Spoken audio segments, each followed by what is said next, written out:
प्रिय विद्यार्थियों, आज की इस कक्षा में हम हिंदी की उपभाषाओं और एवं उसकी बोलियों के बारे में अध्ययन करेंगे। पिछली कक्षा में हमने देखा था हिंदी का उद्भव कैसे होता है, किस प्रकार हिंदी वैदिक संस्कृत से लौकिक संस्कृत, पाली, प्राकृत, अपभ्रंश एवं अवहट्ट से होती हुई आज के स्वरूप में आती है। आज हम देखते हैं कि उपभाषा क्या है, बोलियाँ क्या हैं और किस प्रकार हिंदी की उपभाषाओं और बोलियों से हिंदी का साहित्य आगे बढ़ा है। हम सभी लोग जानते हैं 2001 की जनगणना के अनुसार करीब 25.79 करोड़ भारतीय हिंदी का उपयोग मातृभाषा के रूप में करते हैं। 1998 के पूर्व मातृभाषियों की संख्या की दृष्टि से विश्व में सर्वाधिक बोली जाने वाली भाषाओं के जो आंकड़े मिलते हैं उसमें हिंदी का तीसरा स्थान दिया जाता है। आइए हम बात करते हैं जिसे हम हिंदी बेल्ट कहते हैं, हिंदी भाषी क्षेत्र कहते हैं, हिंदी पट्टी कहते हैं। ये हिंदी पट्टी है क्या? भौगोलिक दृष्टि से हम देखें तो हरियाणा के अंबाला से लेकर पूर्व में बिहार के पूर्णिया तक और उत्तर में बद्रीनाथ केदारनाथ से लेकर मध्य प्रदेश के खंडवा तक का जो क्षेत्र है उसे हम हिंदी पट्टी या हिंदी क्षेत्र के नाम से जाने जाते हैं। इस क्षेत्र के अंतर्गत 9 राज्य सम्मिलित होते हैं: उत्तर प्रदेश, उत्तराखंड, बिहार, झारखंड, मध्य प्रदेश, छत्तीसगढ़, राजस्थान, हरियाणा एवं हिमाचल प्रदेश तथा एक केंद्र शासित प्रदेश राष्ट्रीय राजधानी दिल्ली इसके अंतर्गत आता है। इस प्रकार हम देखते हैं कुल इस हिंदी पट्टी में या हिंदी क्षेत्र में भारत की कुल जनसंख्या के 43% लोग इसमें रहते हैं। आइए हम देखें ये बोली, उपभाषा और भाषा है क्या। बोली बहुत छोटे से क्षेत्र में लोगों द्वारा बोली जाने वाली भाषा का वह स्वरूप है जिसका कोई मानक व्याकरण नहीं होने से इसमें कोई साहित्य रचना नहीं होती। इसे केवल लोग बोलते हैं, इसे लिखा नहीं जाता। और यही बोली जब बड़े क्षेत्र में एक मानक व्याकरण के आधार पर उसमें साहित्य रचना शुरू होता है तब वह बोली बोली न रह जाती है, तब उपभाषा बन जाती है। और यही उपभाषा जब बड़े क्षेत्र में एक वृहद क्षेत्र में स्वरूप पाती है और साहित्यकार अपनी एक परिनिष्ठ और सर्वमान्य स्वरूप से साहित्य सृजन करने लगते हैं तब वह भाषा कही जाती है। आइए हम देखते हैं। सबसे पहले भारत में एक अंग्रेज प्रशासनिक अधिकारी हुए थे, जॉर्ज अब्राहम ग्रियर्सन। उन्होंने 1927 में अपनी पुस्तक भारतीय भाषा सर्वेक्षण और लिंग्विस्टिक सर्वे ऑफ इंडिया में हिंदी की उपभाषाओं एवं बोलियों का वर्गीकरण प्रस्तुत किया।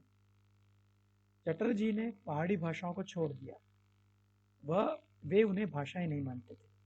बाद में भाषा वैज्ञानिक धीरेन्द्र वर्मा का नाम भी मुख्यतः इस कोटि में आता है। उन्होंने जो भाषाओं और उपभाषा को वर्गीकरण किया वह सुनीति कुमार चटर्जी, जिसे चटर्जी के नाम से हम जानते हैं, उन्हीं के वर्गीकरण पर आधारित है। उन्होंने इसमें पहाड़ी भाषाओं को शामिल किया गया। इस प्रकार हम देखते हैं कुल हिंदी क्षेत्र में या हिंदी बेल्ट में, हिंदी पट्टी में समस्त बोलियों को हम 5 भागों में बांटते हैं और इन 5 वर्गों को भी अलग अलग 17 कोटियों की बोलियों में हम सामने पाते हैं। आइए देखते हैं कि सबसे पहले बोली जो होती है वह अपने विकसित रूप में विभाषा या उपभाषा का स्वरूप धारण करती है और वही उपभाषा और विभाषा भाषा का स्वरूप धारण करती है। हिंदी की अनेक बोलियां उपभाषाएं भारत में जो ख्यात या चर्चित प्रचलित जो बोलियां हैं उसमें मुख्यतः है अवधी, ब्रजभाषा, कन्नौजी, बुंदेली, बघेली, हाड़ौती, भोजपुरी, हरियाणवी, राजस्थानी, छत्तीसगढ़ी, मालवी, नागपुरी, खोरठा, पंच परगनिया, कुमाऊनी, मगही। इनमें से कुछ बोलियों में तो उत्कृष्ट श्रेणी के साहित्य की रचना हुई है, उसमें मुख्यतः ब्रज और अवधी है। आप सभी लोग जानते हैं हिंदी के साहित्य के स्वर्ण युग मध्यकाल में जो राम भक्ति काव्य है वह अधिकांश अवधि में रचा गया है और इसी युग में कृष्ण भक्ति काव्य वह ब्रज भाषा में रचा गया है। इस प्रकार हम देखते हैं मोटे तौर पर भारत में जो हिंदी जिसे कहा जाता है वो उसका क्षेत्र क्या है। वास्तव में यह हिंदी राजस्थान के पश्चिम में जैसलमेर से शुरू होती हुई अंबाला, उत्तर में शिमला, नेपाल की तराई से लेकर बिहार के भागलपुर, दक्षिण पूर्व में रायपुर और मध्य प्रदेश के खंडवा तक फैली हुई है। आइए हम संक्षेप में बानगी देखते हैं हिंदी की उपभाषा है कौन सी और बोलियां कौन सी। उसमें सबसे पहली आती है राजस्थानी। राजस्थानी जैसा कि नाम से स्पष्ट है, ये राजस्थान के अंदर प्रयुक्त हिंदी का भाषा का स्वरूप है। इसमें मुख्यतः आपके जो बोलियां आती हैं, पश्चिमी राजस्थान की मारवाड़ी, जयपुर और उसके आसपास की जयपुरी या ढूंढाड़ी, उत्तरी राजस्थान की मेवाती, मालवी, जो कोटा बूंदी झालावाड़ का क्षेत्र का मध्य प्रदेश से सटा हुआ भाग है वह मालवी, और दक्षिण राजस्थान की बागड़ी। यह इस प्रकार से मुख्यतः ये बोलियां राजस्थान में बोली जाती हैं। इसका क्षेत्र मुख्यतः राजस्थानी है और इसमें भी आप देखेंगे राजस्थानी के दो स्वरूप हमारे सामने आते हैं, पूर्वी राजस्थान और पश्चिमी राजस्थान। पूर्वी राजस्थान के अंदर जो उत्तर प्रदेश से सटा हुआ भाग है जहाँ ब्रज भाषा का प्रयोग ज़्यादा है उसे पिंगल कहा जाता है, एवं पश्चिमी राजस्थान के अंदर जो मारवाड़ी है उसे साहित्य की श्रेणी में डिंगल कहा जाता है। राजस्थानी का प्रसार पंजाब के दक्षिण से लेकर गुजरात के बिल्कुल उत्तर तक, दक्षिण राजस्थान तक इसका क्षेत्र माना जाता है। अगली उपभाषा आती है पश्चिमी हिंदी। पश्चिमी हिंदी मुख्यतः व्याकरण की दृष्टि से आकार बहुला है। आकार का तात्पर्य इसमें अधिकांश शब्द आ अंत में आ पर समाप्त होते हैं। इसके अन्य नाम कोरवी भी है और खड़ी बोली भी है। एक और इसके अंदर बोली जाती है बांगरू या हरियाणवी। अन्य बोली जो आती है वो आपकी आती है ब्रज। यह पश्चिमी हिंदी की प्रमुख रूप से माने जाने वाली बोलियां हैं और इसका क्षेत्र है हरियाणा, उत्तर प्रदेश। और पश्चिम हिंदी मुख्यतः शोरसेनी अपभ्रंश से विकसित है और जो मुजफ्फरनगर, बिजनौर, बागपत के आसपास बोली जाती है। आज आप और हम जिस भाषा का प्रयोग करते हैं वह खड़ी बोली, वह मुख्यतः कोरवी या खड़ी बोली ही है। और अन्य जो इसकी बोलियां हैं खासतौर से ब्रज भाषा, उसमें मैं पहले बता चुका हूँ आपको कि भक्ति काल का कृष्ण भक्ति साहित्य सारा इसी में रचा गया है। अगली उपभाषा आपकी आती है पूर्वी हिंदी। पूर्वी हिंदी का तात्पर्य है भारत में उत्तर प्रदेश और मध्य प्रदेश का पूर्वी भाग। यहाँ की मुख्यतः 3 प्रकार की बोलियां हैं, अवधी, बघेली और छत्तीसगढ़ी। और इसका क्षेत्र है मध्य प्रदेश, छत्तीसगढ़ और उत्तर प्रदेश। पूर्वी हिंदी की मुख्यतः 3 बोलियां हैं, अवधी, बघेली और छत्तीसगढ़ी। हम सभी लोग जानते हैं गोस्वामी तुलसीदास द्वारा रचित रामचरितमानस इसी अवधि का सबसे चर्चित महाकाव्य है। यह जो तीनों जो बोलियां हैं इसे पूर्वी हिंदी की शाखाएं माना जाता है। और जैसा कि पहले मैंने बताया, ऊपर की खड़ी बोली या कोरवी, बांगरू और ब्रज ये पश्चिमी हिंदी की मुख्यतः बोलियां मानी जाती है। पूर्वी हिंदी की बोलियों में अवधी को बेसवाड़ी भी कहा जाता है। इसका क्षेत्र है छत्तीसगढ़ी, पलामू, झारखंड की सीमा से लेकर यह उत्तर प्रदेश के पूर्वी भाग, मध्य प्रदेश के पूर्वी भाग और छत्तीसगढ़ में यह बोली जाती है। अगली उपभाषा आती है बिहारी।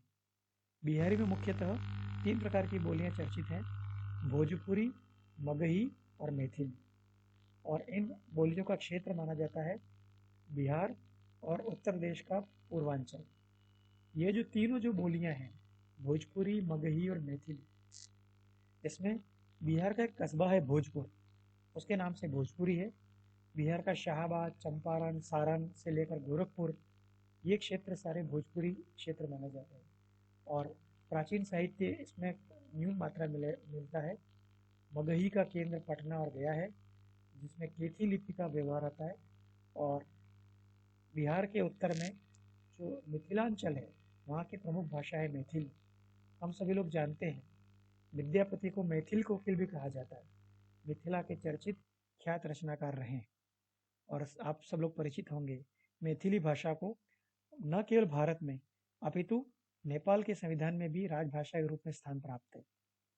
अन्य भाषा का उपभाषा परिवार आता है पहाड़ी, जिसमें मुख्यतः 3 प्रकार की बोलियां सामने आती हैं, पहाड़ी, कुमाऊनी और गढ़वाली। और इसका क्षेत्र है उत्तराखंड और हिमाचल प्रदेश। उत्तराखंड के 2 मंडल प्रमुख माने जाते हैं, कुमाऊं मंडल और गढ़वाल मंडल। कुमाऊं मंडल में बोली जाने वाली बोली कुमाऊनी और गढ़वाल मंडल के अंदर बोली जाने वाली गढ़वाली। और हिमाचल प्रदेश के अंदर बोली जाने वाली पहाड़ी। यह व्याकरण की दृष्टि से राजस्थानी से मिलती जुलती है और इसके सूक्ष्म रूप से कई प्रकार की बोलियां हमारे सामने आती हैं। हिमाचली, मंडियाली, कुल्लवी, चांबियानी, क्योथाली, कांगड़ी इत्यादि इत्यादि। प्रयोग की दृष्टि से हम देखें, भौगोलिक विस्तार की दृष्टि से देखें तो देश में हमारे मुख्यतः 3 प्रकार की बोलियां हमारे सामने आती हैं। एक होता है हिंदी क्षेत्र, एक अन्य भाषा भाषी क्षेत्र और एक है भारतीयतर क्षेत्र। हिंदी क्षेत्र जैसा कि हम कर चुके हैं, जो हिंदी बेल्ट है, हिंदी क्षेत्र है, जो 9 राज्य हैं और एक केंद्र शासित केंद्रीय राजधानी दिल्ली है, इसमें बोली जाने वाली भाषा आपकी मानी जाती है, इसे हिंदी क्षेत्र माना जाता है। अन्य भाषा क्षेत्र, जहाँ हिंदी मुख्यतः मातृभाषा के रूप में तो नहीं, लेकिन प्रयोग में यह प्रयुक्त जरूर होती है, इसमें मुख्यतः आती है दक्षिणी हिंदी। दक्षिण हिंदी का तात्पर्य आंध्र प्रदेश और कर्नाटक में जहाँ मुगल साम्राज्य जहाँ विस्तार था, उत्तर भारत के रचनाकार और साहित्यकार जहाँ वहाँ जाकर बसे, उसके उपरांत हिंदी और दक्षिण भाषाओं के समन्वय से एक नया स्वरूप सामने आता है, दक्षिणी हिंदी। और दक्षिणी हिंदी इसी प्रकार मुंबई की बम्बईया हिंदी, कलकत्ता की कलकतिया हिंदी और नॉर्थ ईस्ट पूर्वोत्तर राज्यों की शिलंगी हिंदी, जिसे बाजार हिंदी भी कहा जाता है। ये वे क्षेत्र हैं जहाँ मातृभाषा हिंदी नहीं है, लेकिन हिंदी का प्रयोग संपर्क भाषा के रूप में अवश्य होता है।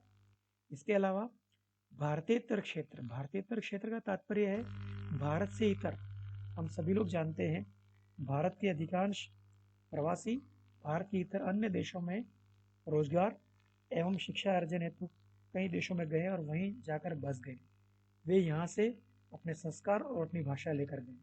वहाँ भी बहुत बड़ी संख्या में, बहुत बड़ी मात्रा में लोग हिंदी का प्रयोग करते हैं। उसके आधार पर नई नई हिंदियों का प्रयोग हमारे सामने आता है। उसमें खास तौर से ताजुबे की हिंदी, मॉरिशसी हिंदी, फिजी हिंदी, सूरीनामी हिंदी इत्यादि। इन हिंदी प्रदेश की बोलियों को हम क्षेत्रीय दृष्टि से देखें कहाँ कहाँ बोली जाती है, इस ढंग से हम देखें तो हम पाते हैं पश्चिमी हिंदी की जो खड़ी बोली है वह देहरादून, सहारनपुर, मुजफ्फरनगर, मेरठ, बिजनौर, रामपुर, मुरादाबाद में बोली जाती है। ब्रज भाषा जो ब्रजमंडल है, इसके अंदर आने वाले जिले हैं और क्षेत्र है मथुरा, अलीगढ़, मैनपुरी, एटा, हाथरस, बदायूं, बरेली, धौलपुर, राजस्थान का धौलपुर आदि। हरियाणवी या हरियाणा की जो भाषा है वह हरियाणा में और दिल्ली के देहाती प्रदेश में बोली जाती है। बुंदेली वह झांसी, जालौन, हमीरपुर, ओरछा, सागर, नरसिंहपुर, सिवनी में बोली जाती है। और कन्नौजी उत्तर प्रदेश के इटावा, फर्रुखाबाद, शाहजहाँपुर, कानपुर, हरदोई और पीलीभीत और इनके भी ग्रामीण अंचल में विशेषता बोली जाती है। पूर्वी हिंदी में मुख्य जो 3 प्रकार की बोलियां हैं, अवधी, बघेली और छत्तीसगढ़ी। अवधी के बोलने वालों का क्षेत्र है कानपुर, लखनऊ, बाराबंकी, उन्नाव, रायबरेली, सीतापुर, फतेहपुर, अयोध्या, गोंडा, प्रयागराज, इलाहाबाद, प्रतापगढ़, सुल्तानपुर आदि। बघेली का क्षेत्र है रीवा, सतना, मैहर, उमरिया, शहडोल, अनूपपुर, सीधी। छत्तीसगढ़ बिलासपुर छत्तीसगढ़ी है वह बिलासपुर, दुर्ग, रायपुर, रायगढ़, राजनांदगांव, कांकेर, महासमुंद, ये छत्तीसगढ़ के इलाकों में यह बोली जाती है। राजस्थानी के रूप से देखें तो राजस्थानी का जो क्षेत्र है उसमें पश्चिमी राजस्थान में मारवाड़ी, जयपुर के आसपास के क्षेत्रों में जयपुरी, राजस्थान के पूर्वी क्षेत्र में मेवात क्षेत्र में बोली जाने वाली मेवाती, दक्षिण राजस्थान में बोली जाने वाली बागड़ी और राजस्थान के मध्य प्रदेश से लगने वाले कोटा, झालावाड़, बारा इत्यादि में मालवी। पहाड़ी भाषा की दृष्टि से हम देखें तो पहाड़ी के मुख्यतः 3 रूप हमारे सामने आते हैं। पूर्वी पहाड़ी का एक रूप नेपाली बोला जाता है। मध्यवर्ती उत्तराखंड में मुख्यतः कुमाऊनी और गढ़वाली के रूप सामने आते हैं और हिमाचल में हिमाचली हिंदी के पहाड़ी के रूप में सामने आती है। बिहारी की इस प्रकार भोजपुरी, मगही, छोटा नागपुरी, खोरठा और पंच परगनिया बिहार और झारखंड में बोले जाने वाली मुख्यतः उपभाषा मानी जाती है। हिंदी प्रदेश की अन्य जो हिंदीतर बोलियां हैं, अर्थात हिंदी भाषी क्षेत्र नहीं है, लेकिन मुख्यतः हिंदी क्षेत्र के बाहर भी इनका प्रयोग बहुतायत देखा जाता है। वो पहले बता चुका हूँ आपको मैं। मुंबई में बोले जाने वाली मुंबईया हिंदी, कलकत्ता में बोले जाने वाली हिंदी कलकतिया हिंदी और दक्षिण भारत में बोले जाने वाली दक्षिणी हिंदी। इसी प्रकार विदेशों में जो भारत के लोग प्रवासी हो गए हैं, वहाँ जाने के उपरांत उनकी जो भाषाओं का स्वरूप बदला है, वहाँ हिंदी की बोलियाँ हमारे सामने आती हैं। उज़्बेकिस्तानी, मॉरिशसी, फिजी, सूरीनामी, मध्य पूर्व के देशों की, ट्रिनिडाड और टोबैगो क्षेत्र की भाषाएँ और दक्षिण अफ्रीका की भाषाएँ। इस प्रकार हम देखते हैं उपभाषाओं की दृष्टि से भारत में हिंदी को हम तीव्र रूप से मुख्यतः पाते हैं। हिंदी भाषाओं के क्षेत्र की हिंदी भाषा, भारत के अन्य अहिंदी भाषी क्षेत्रों की हिंदी भाषा और भारत से दूर जो प्रवासी भारतीय हैं, वो जो भारत से बाहर जो हिंदी का प्रचार प्रसार कर रहे हैं, वह आपकी प्रवासी हिंदी। इस प्रकार ये हिंदी की उपभाषाओं का पूरा वर्गीकरण। धन्यवाद।